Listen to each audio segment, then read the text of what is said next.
Hi, ನಾನು ನಿಮ್ಮ A P Arjun ಮಾತಾಡ್ತಾ ಇದ್ದೀನಿ. ನನ್ನ ಗೆಳೆಯ ಚೇತನ್ ಮುಂಡಾಡಿ ಮಾಡಿರುವಂಥ ಮದೀಪು ಅನ್ನೋ ಸಿನಿಮಾ ನೆಕ್ಸ್ಟ್ ಮಂತ್ ಅಂದರೆ ಮಾರ್ಚ್ 4ನೇ ತಾರೀಕು ರಾಜ್ಯಾದ್ಯಂತ ತೆರೆ ಕಾಣ್ತಾ ಇದೆ. ಇದು ಕನ್ನಡದ ಪ್ರಾದೇಶಿಕ ಚಿತ್ರ ಅಂದರೆ ತುಳು ಚಿತ್ರ. ಈ ಚಿತ್ರನ ನಿರ್ದೇಶನ ಮಾಡಿರುವಂಥವನು ಚೇತನ್ ಮುಂಡಾಡಿ ಅಂದರೆ ನನ್ನ ಗೆಳೆಯ. ಅವನು ಬೇಸಿಕಲಿ ಒಬ್ಬ ಆರ್ಟ್ ಡೈರೆಕ್ಟರ್. ಚಿತ್ರನ ತುಂಬ ಕಲಾತ್ಮಕವಾಗಿ ಕಟ್ಕೊಟ್ಟಿದ್ದಾನೆ. ಮತ್ತು ಅದಕ್ಕಿಂತ ಹೆಚ್ಚಾಗಿ ಇನ್ನೊಂದು ವಿಚಾರ ಏನು ಹೇಳಬೇಕು ಅಂತಂದರೆ, ಈ ಚಿತ್ರ ಇತ್ತೀಚೆಗೆ ನಡೆದಂಥ ಬೆಂಗಳೂರಿನ ಅಂತಾರಾಷ್ಟ್ರೀಯ ಚಲನಚಿತ್ರೋತ್ಸವದಲ್ಲಿ ಪ್ರದರ್ಶನನ ಕಂಡು ಮೆಚ್ಚುಗೆನ ಪಡೆದಿರುವಂಥ ಒಂದು ಸಿನಿಮಾ.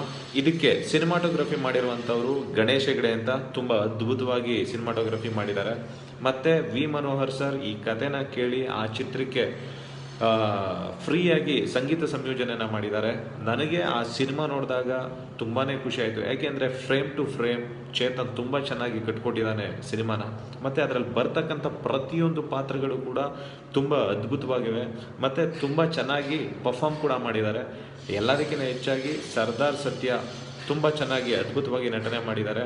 ಮತ್ತು ಚೇತನ್ ಪ್ರತಿಯೊಂದು ಪಾತ್ರಗಳ ಪೋಷಣೆಯನ್ನು ತುಂಬ ಚೆನ್ನಾಗಿ ಮಾಡಿದ್ದಾರೆ. ನಮ್ಮ ಕರ್ನಾಟಕದ ಜನ ಕಲಾತ್ಮಕ ಸಿನಿಮಾಗಳನ್ನ, ತುಳು ಆಗಿರ್ಬೋದು, ಕನ್ನಡ ಆಗಿರ್ಬೋದು, ಪ್ರತಿಯೊಂದು ಚಿತ್ರಗಳನ್ನು ನೋಡಿ ತುಂಬ ಚೆನ್ನಾಗಿ ಸಪೋರ್ಟ್ ಮಾಡಿದ್ದಾರೆ. ಅದಕ್ಕೋಸ್ಕರ ನಾನು ಹೇಳ್ತಾ ಇದ್ದೀನಿ, ನಾನು ಈ ಸಿನಿಮಾ ನೋಡಿದ್ದೀನಿ, ತುಂಬ ಖುಷಿ ಪಟ್ಟಿದ್ದೀನಿ. ನಿಮಗೂ ಈ ಸಿನಿಮಾ ತುಂಬ ಇಷ್ಟ ಆಗುತ್ತೆ. ಪ್ಲೀಸ್ ಎಲ್ಲರೂ ಕನ್ನಡ ಸಿನಿಮಾ ಯಾವ ರೀತಿ ಪ್ರೋತ್ಸಾಹ ನೀಡ್ತಿರೋ ಅದೇ ರೀತಿ ಕನ್ನಡದ ಪ್ರಾದೇಶಿಕ ಸಿನಿಮಾ ತುಳು ಸಿನಿಮಾನು ಪ್ರೋತ್ಸಾಹ ನೀಡಿ ಅಂತ ಹೇಳ್ತಾ ಆಲ್ ದಿ ವೆರಿ ಬೆಸ್ಟ್ ಹೇಳ್ತೀನಿ ಗೆಳೆಯ. ನಿನಗೆ ಒಳ್ಳೆಯದಾಗಲಿ, ನಿನಗೆ ಮತ್ತು ನಿನ್ನ ತಂಡಕ್ಕೆ. ಮದೀಪುಗೆ all the very best. Good luck.